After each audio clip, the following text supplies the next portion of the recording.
Hare Krishna. My name is Akincana Krishna Das, and I'm from the International Society for Krishna Consciousness.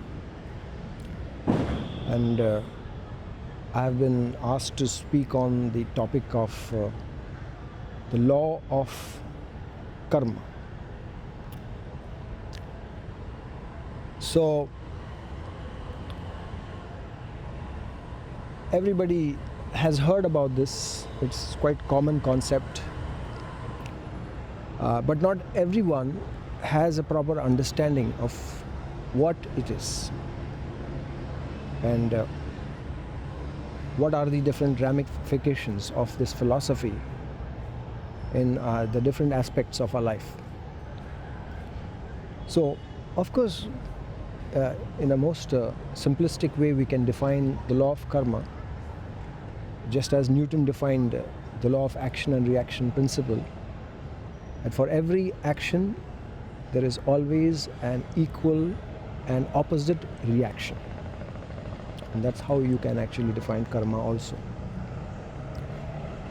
So, and it's very logical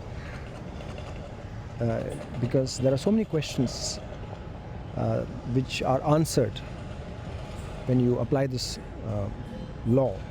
For example, people ask this question, why a child is born and he's blind, why another child is born and he's so attractive, he's born with the silver spoon in his mouth, he's got all the amenities. Some children are born handicapped, some children are born and they die at a very young age, they live for a month or so.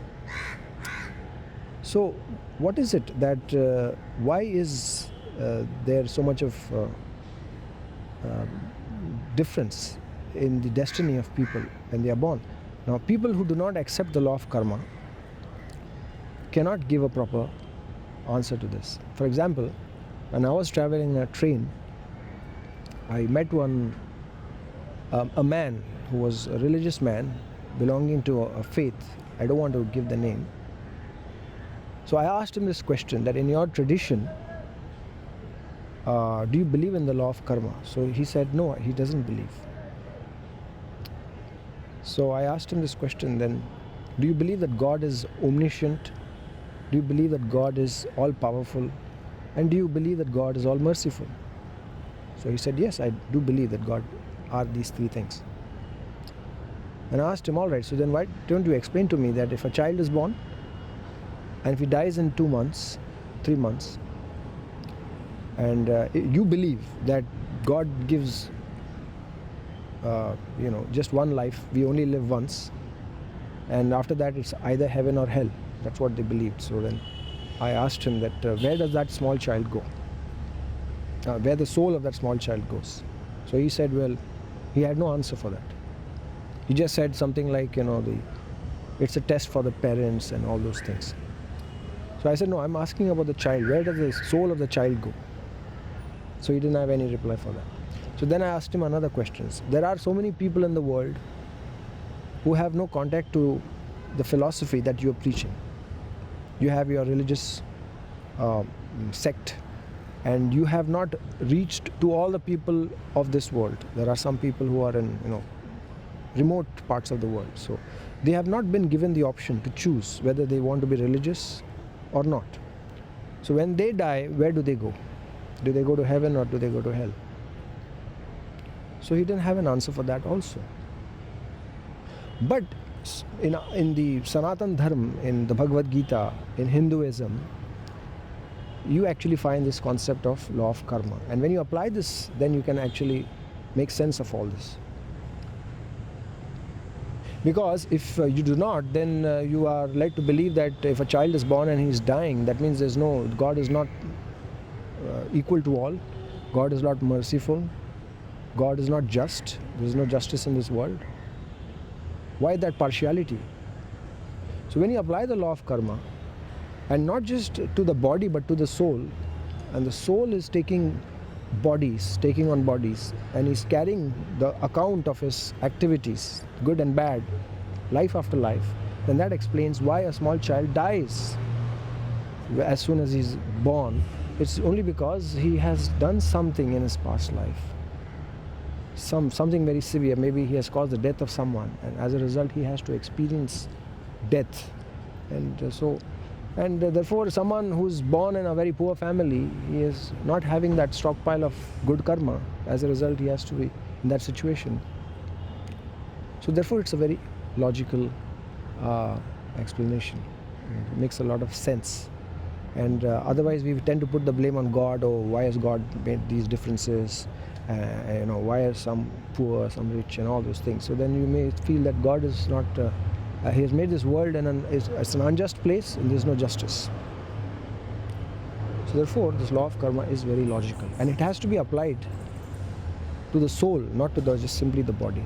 Soul is carrying on his journey from one body to another, so that way.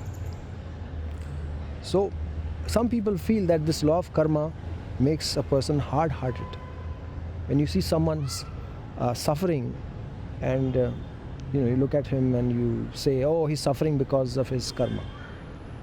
Well, it doesn't have to be like that.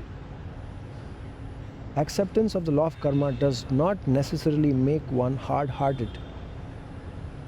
Give an example for that. Say, in a family, the son has done something nasty, and the father is punishing him for that. He's slapping him and beating him, and the mother is watching what's happening, and she knows that he's getting beaten because of what he has done. And basically that is law of karma, right? He's getting the reaction for what he has done. The father is like God, the son is like the souls of this world, and he's being punished for what he's doing. Or he may be also rewarded. If he's done something good, the father may give him a reward. But take in this example that he has done something nasty, and the father is disciplining him, slapping him, kicking him, whatever. Now the mother knows and understands he's getting the reaction for what he has done. But so that doesn't make her hard-hearted, just because she understands and she accepts the fact that he has done something wrong and is getting punishment. And in fact that makes her sad, seeing how much her son is suffering, and because she loves her son, and all she wants in her heart is that her son gets reformed and comes on the right path, so that he is not punished in that way. Is it not? So to understand that somebody is suffering because of his actions does not necessarily make one hard-hearted. In fact, if you really love someone, you will feel compassion for that person, and it may motivate you to go to him and explain him that how he can get out of the situation by adopting the right path. See? So that is I feel the real consequence of understanding logically the law of karma. It's a very logical thing, makes a lot of sense.